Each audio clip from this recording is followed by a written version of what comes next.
Okay, I'm Nigel Hall from London. I got a studio in London, lived there too, and most of my life I've been there. And I'm happy to be in Iowa City for this great event.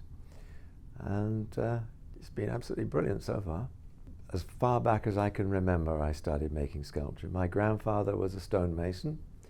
He restored old buildings in Bristol, which is the West Country of England. So the earliest works were, I suppose you could say, psychological pieces or works about one's state of mind. But gradually, my living between a city and the country, the landscape of the area became important.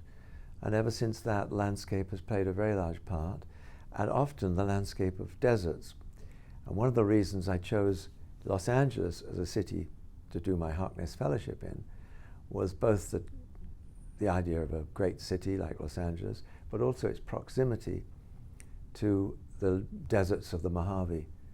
And I spent a lot of time drawing and just existing in that desert landscape. And so that shows itself in the two major works that are here, both Gravity, Levity at the College of Nursing, I believe it is, and Natural Pearl at the Tippy Business School. But I wanted to make sculpture that was more spatially separated, so you could actually move through the piece. One sculpture might have 2 parts, might have 3 parts, 5 parts. It makes a difference to feel the actual space. But I'd been given enough information about certainly the Natural Pearl's location to realize the scale it needed.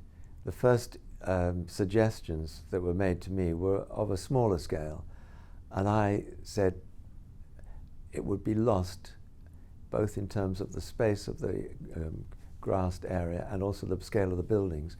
It needed to be bumped up to a degree that would hold its own against the building and against the landscape. And I think the scale has proved just about right. But I do like to know, for instance, direction of light, how light's going to pass across it, and traffic, not so much vehicle traffic, but pedestrian traffic, how people are going to pass in front of it or around it.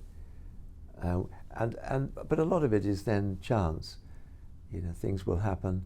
As I said in my talk, the sculptures are quite transparent. You see through them, and they borrow a lot of the space around them, and that becomes knitted in with the form of the sculptures.